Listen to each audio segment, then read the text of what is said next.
CM YS Jaganmohan రెడ్డిని కుంచె కలిశారు. అమలాపురంలో జగన్ పేరు పెట్టి పిలిచే ఈ రమణారావు ఎవరు? అమలాపురంలో ఎవరి నోట విన్నా కుంచె రమణారావు తెలుసుకుందామా మరి?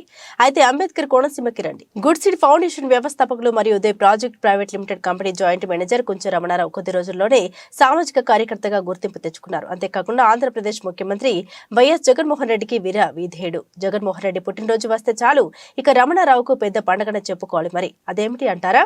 జగన్మోహన్ రెడ్డి పార్టీ పెట్టిన దగ్గర నుండి ఆయన జైల్లో గడిపిన రోజుల నుండి పాదయాత్ర చేసిన ఘడియలు ఈ విషయాలని ఆయన్ను కదిపితే చాలు.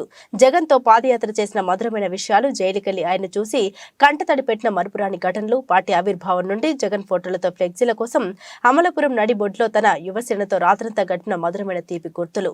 ఇలా ఒకటేంటి, వైఎస్ఆర్ కాంగ్రెస్ పార్టీ ప్రతిపక్షంలో ఉన్నప్పుడు అప్పుడున్న అధికార పార్టీ ఎన్నో ఇబ్బందులకు గురి చేసిన చేదు అనుభవాలు, ఎన్నో విషయాలు రమణారావుకు చకచకా చెప్పుకొస్తారు. అంతేకాదు సుమా, ప్రతి సంవత్సరం క్రిస్మస్ డిసెంబర్ మొదటి వారం నుండి జనవరి నెల ఆఖరి వరకు అంబేద్కర్ కోనసీమ జిల్లాలో ఉన్న అనేక క్రైస్తవ సంఘాలు జగన్మోహన్ రెడ్డి పేరు మీద వృద్ధులు, వితంతువులు, అనాథ పిల్లలకు కొత్త బట్టలు, దుప్పట్లు, పిల్లలకు పుస్తకాలు, పెన్నులు మొదలగునవి ఆయన పేరిట వారికి బహుకరిస్తూ డిసెంబర్ జనవరి 2 నెలలు బిజీగా గడుపుతారు ఆయన. అంతేకాదండోయ్, విపత్తుల కాలంలో ఆయన సేవలు మెరుపు లాంటివి.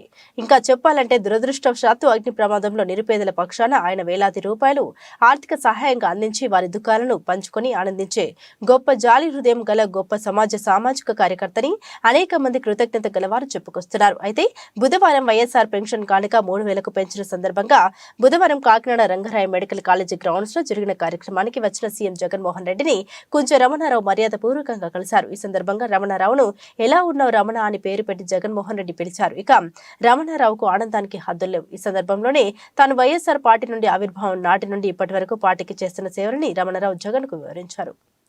అంతేకాకుండా అమలాపురం పార్లమెంటు మరియు అసెంబ్లీ స్థానాలు ఏదైనా ఒకటి అభ్యర్థిగా తమను ఆశీర్వదించి పంపిస్తే విజయంతో మీ ముందుకు వచ్చి పార్టీకి మరింత సేవ చేసే అవకాశం కల్పించమని రమణారావు సీఎం జగన్మోహన్ రెడ్డిని ఆయన కోరగా వెంటనే స్పందించిన సీఎం జగన్మోహన్ రెడ్డి రమణారావు భుజం తట్టి తప్పకుండా పార్టీకి చేసిన సేవలకు తప్పక గుర్తింపు ఉంటుందని, సీటు వచ్చినా రాకపోయినా నీవు అలాగే కొనసాగించాలని సీఎం జగన్మోహన్ రెడ్డి రమణారావుకు సూచించారని విశ్వసనీయమైన సమాచారం.